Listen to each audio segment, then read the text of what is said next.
এজন্য সব পারেন কে? আল্লাহ। চিৎকার মেরে বলেন, সব পারেন কে? আল্লাহ। সব দেওয়ার মালিক কে? আল্লাহ।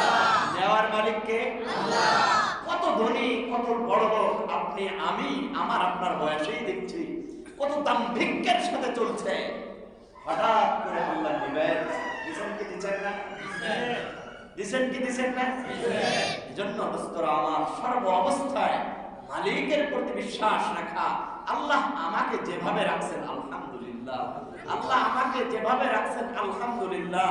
আপনি বলেন তো, আপনার দুইটা হাত আছে, দুইটা পা আছে, আপনি খেটে খাচ্ছেন, রিক্সা চালায় খাচ্ছেন, কিন্তু আরেক ব্যক্তির হাত নেই, পাও নেই, কিন্তু সে পাঁচতলার মালিক। তার চাইতে আপনার দিলে তৃপ্তি বেশি না কম? বলেন টাকা বেশি না কম? আপনি যে চোখ দুটো দিয়ে আমার দিকে তাকিয়ে আছেন, এর একটা চোখ যদি আল্লাহ নিয়ে নেয়, আর আপনাকে যদি কেউ বলে তোমার 10 লক্ষ টাকা আছে, 5 লক্ষ টাকা তুমি দিবা, এই চোখ দুটো চোখটা ফিরে পাবা, আপনি নেবেন কি নেবেন না? 6 লক্ষর কথা বললে নেবেন না? না, 6 লক্ষ বেশি হয়ে যায়, 7 লক্ষ, 10 লক্ষ যদি দেওয়ার কথা বলে, আর যদি কয় তোমার এই চোখ দিয়ে তুমি দেখতেছো না, দেখতে পারবা, তোমার এই পাও দেয়নি। অনেক মানুষ আছে না জন্মে সূত্রে পা নাই, আছে না নাই? অনেক মানুষ আছে না জন্মে সূত্রে হাত নাই। তাকে যদি বলা হয় তোমার এই পাও দিয়ে দেয়া হবে, তুমি আমাকে বিনিময়ে এইটা দিবা, তার কাছে যত যত দামি জিনিস থাকুক না কেন, সে দেবে কি দেবে না? দেবে কি দেবে না? কিন্তু আমরা হাতওয়ালারা, যাদের হাত আছে, আমরা পাওয়ালা যাদের পাও আছে, আমরা চোখওয়ালা যাদের চোখ আছে, আমরা সম্পদওয়ালা যাদের সম্পদ আছে, আমরা কিন্তু এই নিয়ামতের কদর আমরা বুঝছি না। আমরা কিন্তু এই নিয়ামতের কদর আমরা বুঝছি না। আল্লাহ আমাকে হাত দিয়েছেন, এই হাতের একটা নিয়ামতের শুকর আছে, এটা আমি বুঝছি না।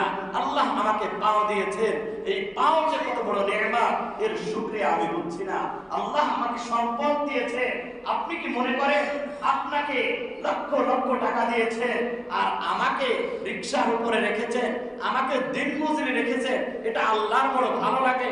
বিষয়টা এমন না দোস্ত। যদি এটা হতো তাহলে ওই মদিনাওয়ালা নবী হাদিসের মধ্যে জানায়া দিতেন না, কিয়ামতের ময়দানে ধনী ব্যক্তির চাইতে গরিব ব্যক্তি 500 বছর আগে জান্নাতে যাবে। এটা কিন্তু আল্লাহর নবী জানাইতেন না, এজন্যই জানাইছেন যারা সম্পদ দিয়েছেন। অবস্থা আল্লাহর রাসূলকে জিজ্ঞাসা করা হয়েছে, এই সন্তান সন্ততি আল্লাহ আমাদেরকে দান করেন। আল্লাহর রাসূল বলেন যে তোমার সন্তান লাগা, এই সন্তান তোমার জন্য, কারোর জন্য সন্তান তার জান্নাতের কারণ হবে, কারোর জন্য এই সন্তান সন্ততি তার জাহান্নামের কারণ হবে। এই সম্পদ কারোর জন্য জান্নাতের কারণ হবে, এই সম্পদ কারোর জন্য জাহান্নামে যাওয়ার কারণ হবে। আজ আফসোসের সাথে বলতে হয়, কোটি কোটি টাকার মালিক, কোটি কোটি টাকার মালিক, বাড়ি আছে, গাড়ি আছে, নারী আছে, সয় সম্পদ সব রয়েছে, মিল রয়েছে, ফ্যাক্টরি রয়েছে, তারপরেও দুনিয়ার বুকে সবচাইতে নিকৃষ্ট যে টাকা, সুদের টাকা, এইটা গ্রহণ না করলে তার ভালো লাগে। কথা বলেন ঠিক কিনা? এজন্য দোস্তরা আমার, মসজিদ থেকে যে আলোচনাগুলো করা হয়, আমার ভিতরে যদি ত্রুটি থাকে, আমি যদি আকলমন্দ হয়ে থাকি, আমি যদি জ্ঞানী হয়ে থাকি, হুজুর তো আমার নাম ধরে বলছে না, বাবা তোমার ভিতরে এই ত্রুটিটা রয়েছে, বাবা তোমার ভিতরে এই ত্রুটিটা রয়েছে, বাবা তুমি সুদখোর, বাবা তুমি জিনাখোর, বাবা তুমি জালেম, এই কথাটা কিন্তু কোনো ইমাম সাহেব বলে না, কোনো বক্তা বলে না। এজন্য যারা আকলমান, যারা সমঝদার, যারা বুদ্ধিমান, তাদের উচিত হবে এখান থেকে শুনে যাওয়ার পরে আমার ভিতরে যে ত্রুটিটা আছে, আমি যদি সুদখোর হয়ে থাকি, আমার সুদের ব্যবসা বাদ দিয়ে দিতে হবে। আমি যদি জালেম হয়ে থাকি, আমার জুলুম থেকে আমাকে সরিয়ে নিতে হবে। আমি যদি জিনাকার হয়ে থাকি, আমাকে জিনার থেকে সরিয়ে নিতে হবে। আমি যদি কৃপণ হয়ে থাকি, আমার হাতকে দানের হাতে পরিণত করতে হবে। দোস্ত, আপনি বখিলতা করে করবেন নাকি আমাকে একটু বলেন? আপনি কৃপণতা করে আপনি করবেন নাকি আমাকে একটু বলেন? আপনি যে সম্পদ 2 হাতে কামাই করেন, আপনার মাসিক যে বেতন আসে, এটা কি শুধু আপনার জন্য আপনি ব্যয় করেন?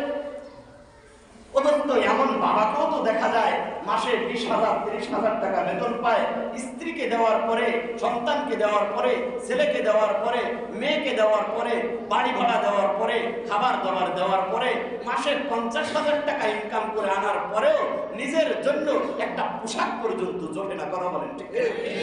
জন্য বাবা, দুনিয়ার অবস্থা যদি এমন হয়, অথচ দুনিয়া তো এমন জিনিস, দুনিয়া তো এমন জিনিস, আমার নবী বলেছে এখানে তোমাকে আর আমাকে পাঠানো হয়েছে অনেকের জন্য। আমি যেই বাড়ি করছি, যেই বাড়ির ফাউন্ডেশন করছি 10 বছর 100 বছর থাকবে, আমি যেই বাড়ির ভিত্তি স্থাপন করছি 100 বছর থাকবে, আমি তো 100 দিন নাও বাঁচতে পারি। আমি যেই বাড়ির ফাউন্ডেশন করেছি 100 বছর টিকবে, আমি তো এই বাড়ি 100 ঘন্টাও না থাকতে পারি, আমি তো এই বাড়ি 100 মিনিটও না থাকতে পারি, আমি তো এই বাড়ি 100 সেকেন্ডও না থাকতে পারি। কথা বলেন ঠিক কিনা? কিন্তু দোস্তরা আমার, আপনার এবং আমার জন্য মৃত্যুর পরে এমন একটা জায়গায় রাখা হবে, এমন একটা জায়গায় রাখা হবে, আপনাকেও রাখা হবে, আমাকেও রাখা হবে, মহসেন সাহেবকে রাখা হবে, এই বাড়িওয়ালাকে রাখা হবে, এনাকেও রাখা হবে, আমার বাবাকেও রাখা হবে, আমার মাকেও রাখা হবে। আমার মৃত্যু যেখানে হোক না কেন, যদি 5 তলায়ও হয় আমাকেও ওখান থেকে নামানো হবে, যদি পানির ভিতরে হয় সেখান থেকেও আমাকে উঠিয়ে ওই কবরে রাখা হবে, যদি কোনো রোডের ভিতরে অ্যাক্সিডেন্ট হয়ে মৃত্যুবরণ হয় ওখান থেকেও তুলে এনে কিন্তু আমাকে আপনাকে কবরে রাখা হবে। দোস্ত, ওই কবরের চিন্তা কি আমি করছি? ওই কবরের চিন্তা কি আমি করছি? আমি আমার সন্তান কোলে আছে, ওই সন্তানের চিন্তায়, ওই সন্তানের টেনশনে, ওই বাচ্চার টেনশন করছি। আমার মৃত্যুর পরে এই সন্তান দুনিয়ায় কেমনে চলবে, এটা তোমার একটা বোকামি চিন্তা এবং চেতনা। কারণ আল্লাহ পাক রব্বুল আলামিন বলেছেন, ওয়া মা মিন দাব্বাতিন ফিল আরদি ইল্লা আলাল্লাহি রিজকুহা। আল্লাহ পাক বলেন, পৃথিবীর ভিতরে যত প্রাণী দেখছো, সমস্ত প্রাণী খাদ্যের দায়িত্ব, রিজিকের দায়িত্ব আমি আল্লাহ গ্রহণ করেছি। বলেন না সুবহানাল্লাহ?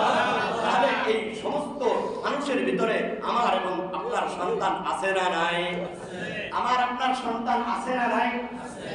আমি বুঝাইতে চাচ্ছি, আমরা দুনিয়ার নগদ ব্যবসাটা খুব ভালো বুঝি।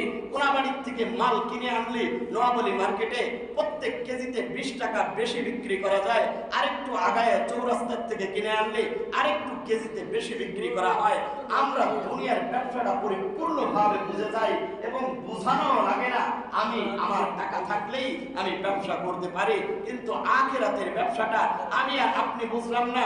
যেই জীবন নামক, যেই প্রাণ নামক একটা জিনিস আমার আপনার ভিতরে ঢুকিয়ে দেওয়া হয়েছে, ওইটা যে কোনো সময় আমার এবং আপনার থেকে বের হয়ে যেতে পারে। কথা বলেন ঠিক কিনা?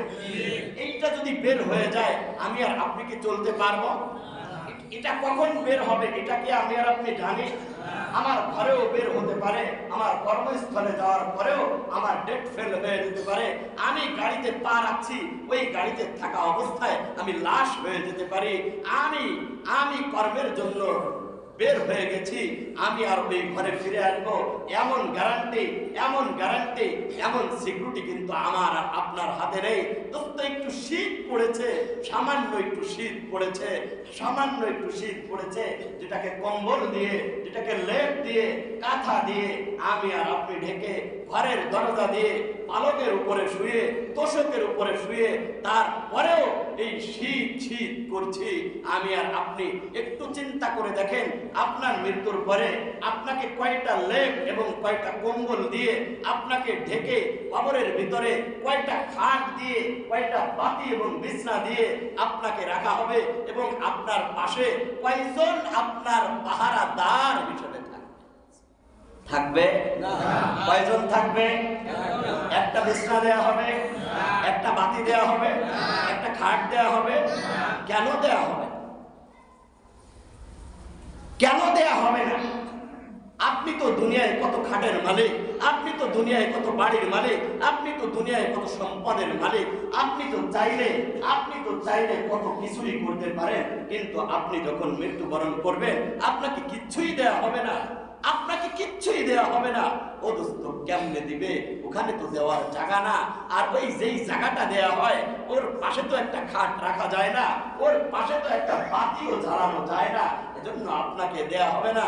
হ্যাঁ, ওখানে আলোকিত করার জন্য একটা বাতির ব্যবস্থা আছে, ওখানে আলোকিত করার জন্য, ওখানে বিছনা বিছানোর জন্য, ওখানে আরামের ঘুমের জন্য একটা ব্যবস্থা মদিনা ওয়ালা নবী বলে গেছেন।